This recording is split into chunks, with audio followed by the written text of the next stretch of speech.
Hi guys, and welcome back to the cave and what is episode 2 of the resurrection of the T140. Before we get into this episode proper, I just want to say a big shout out to Johnny Camouflage. Johnny Camouflage knows who he is. Johnny's got a kind of vicarious connection to the bike, more so the previous owner. One of the previous owners, Johnny Camouflage, and him were really close buddies. So hi John, and this episode's for you, mate. So as I mentioned, this episode is about recommissioning the engine so we can safely start the engine. There are some short videos in this episode. One is with the carbs back on the bike. Carbs had been ultrasonically cleaned, because if you remember from episode 1, the carbs were jammed absolutely solid, just with stale petrol that had gummed the carbs up really, just through being stood there in the garage. Also, just to check out the oil pressure circuit on the bike, just checking through various points, and that we can see that on a short video as well. Also to try and start the bike. So with this one, what you see is what you get. No monkeying around, no easy start, no we'll have several goes, then video the one that works. It's straight up, so if it works, it works. If it doesn't, back on the bench and see what we can sort. There were no metal particles or particulates in the oil. It was just old nasty oil. But I did very soon recall what horrible dirty things these can be to work on compared to a modern bike. But T140s, you've got all of them. I also did remember, after I'd completed that little job, of how to keep your workshop really clean when working on these bikes. That's to get somebody else to do it in their workshop. It really keeps your workshop clean if you can get somebody to do that. So the first job was to free off the throttle cable. So I took them off the bike, stripped them out, and give them a good lubrication with PTFE based lubricant. As you can see, super slippery, snap back really well. Took the carbs off the bike and ultrasonically cleaned them, and obviously rebuilt them, put them back on the bike, and then as you can see, we balanced the carburetors. We used a really old method using lollipop sticks, but if it works, it works. So the next job I went on to do was check the oil circuit to see if everything was pumping and if it was creating pressure. First up was to remove the oil pressure light switch. I think this is the one on the circuit that's nearest the pump, so we know if we turn the engine over and we're getting a good flow of oil from there, we can, I think it's fairly safe to assume that the oil pump is doing what it's supposed to be doing.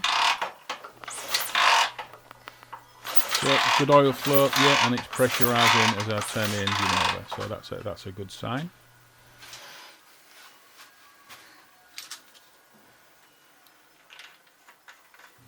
Then just wanted to check that the pressure relief valve was performing as it should be. So obviously took it off here, as you can see.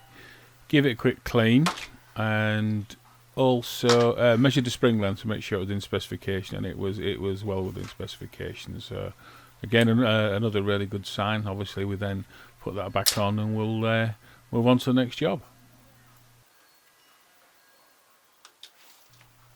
So next job up was to remove the sump drain plug and filter. As you can see, turn the engine over, and getting really good pressure at that point as well. Also cleaned the gauze up on the plug filter. So all good to go. Put that back in, and on to the next job.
Okay, so the bike fired up and was running and kept running, which is a good thing.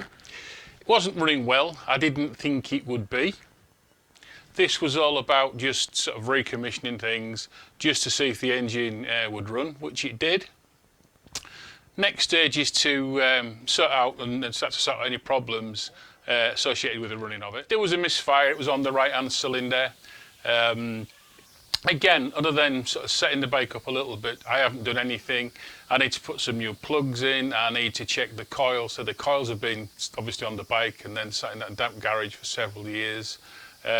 Leads, HT leads, plug caps, any other bits and bobs.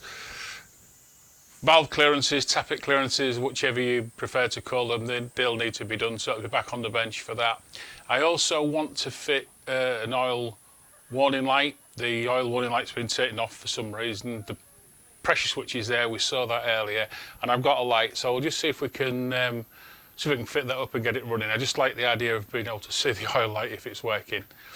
I will be doing hopefully an oil pressure test anyway with the engine running, put a separate gauge on that and see what pressures we get. Also, when the engine's running a little bit better and sorted, I'm going to do a compression test and see what we're like on compression. That's going to give us an indication again of the condition of the engine. I'm under no illusions that the engine's going to be perfect, far from it, but we'll get some indication what we might need to do. Okay, so what's next? Well, bike back on the bench, work through the little jobs that I've just mentioned, sort those and see if we can get the engine running a little bit sweeter. So we'll try that and, well, bye for now.